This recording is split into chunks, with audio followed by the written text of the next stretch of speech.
मुझे अपना दोस्त मानकर कुछ सेकंड के लिए जैसा मैं कहूँ बस वैसा करें। 3 की गिनती पे एक गहरी सांस लें। 1 2 3। चलिए वीडियो को शुरू करते हैं।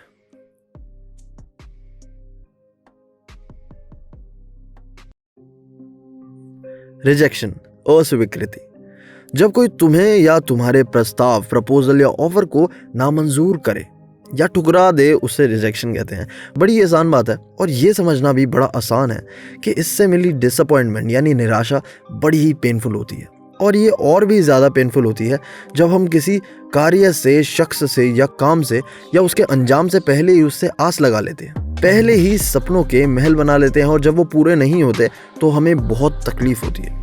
रिजेक्शन लाइफ का पार्ट है जो कहीं भी मिल सकता है, किसी जॉब इंटरव्यू में, प्यार में, दोस्ती में, फिजिकल रिलेशन में और बहुत जगह। ठीक है, बहुत सारी जगह। रिजेक्शन मतलब एक पार्ट ही है।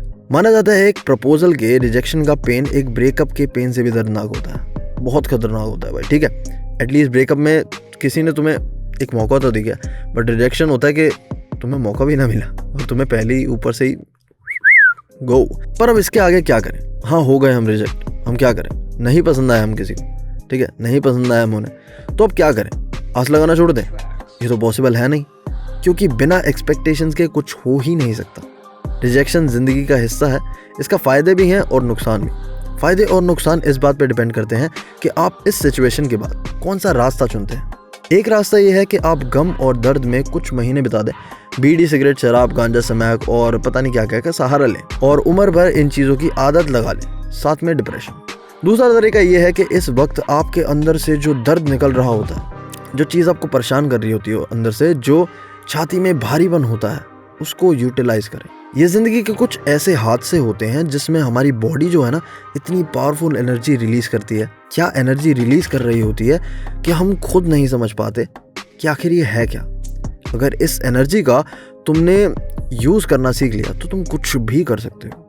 बजाय कि रोते रहने के कुछ प्रोडक्टिव किया जाए, जिस चीज़ में आपका इंटरेस्ट है उस पर फोकस किया जाए और ये एनर्जी उस में झोंक दी जाए। चाहे वो कोई गेम हो, गाना हो, बजाना हो, पेंटिंग हो, डांस हो, कुछ भी जिसमें आपकी रुचि हो। मेरा स्पेशली सजेशन है फिटनेस, जिम मान सकते हैं। ठीक है, इससे एक तो यार आपके अंदर का गुस्सा और तकलीफ ना बाहर निकलेगी और आप थोड़े शांत होंगे। ठीक है, सैडनेस खत्म होगी, सेल्फ इम्प्रूवमेंट होगी। हमारा अल्टीमेट गोल सेल्फ इम्प्रूवमेंट है, एक बेस्ट ह्यूमन बनना। कि हमारा मतलब हम अगर आए ना, तो इस दुनिया में अगर आए तो अपना बेस्ट वर्जन दे के जाना है, लल्लू से बन के नहीं रह जाना है कि जैसे आए थे उससे भी माइनस में जाके मतलब मरे। गोल ये है कि हमें बेस्ट बन के जाना है, हमारा एंड गोल ये होना चाहिए। और भाई दूसरा रास्ता जो है ना, वो है मेडिटेशन। सारी समस्याओं का इलाज है मेडिटेशन, बहुत ही कमाल की चीज़ है।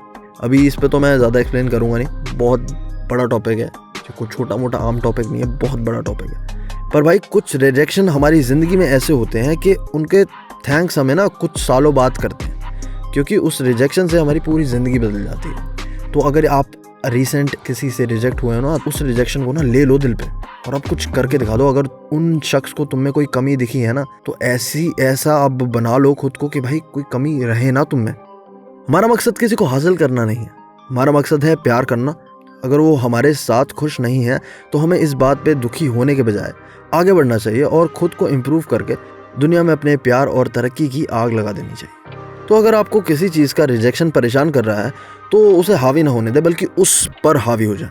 अपने आप को मजबूत बनाया जाए और खुद को बेहतर किया जाए कि तुम्हें कभी कोई रिजेक्शन देने वाला बन ही ना पाए।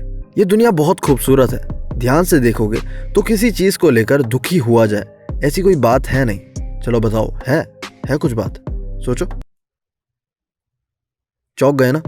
नहीं है। तो हर चीज़ का मज़ा लिया जाए और हर सिचुएशन को फील किया जाए, चाहे वो खुशी हो, दुख हो, प्यार हो, पीड़ा हो, सब चीज़ का इस लाइफ में बराबर इंपॉर्टेंस है। मगर हम कोशिश कर सकते हैं कि हम इस दुनिया से बेफिजूल की आस ना लगाएं, क्योंकि आस की असफलता में दर्द है। एक इजी से एग्जांपल के साथ बताता हूँ। खेल में मज़ा तब ज़्यादा आता है जब हम हार जीत को भूलकर उसे खेलते हैं, उसे महसूस करते हैं। हमें उस गेम को खेलकर खुशी मिलती है, ना कि हार जीत से। So feel it baby. परेशान होने की कोई बात नहीं है, बस प्यार बरसाओ और कोशिश करो कि किसी से ज़्यादा आस ना रखो। आज के लिए इतना ही, खुश रहें।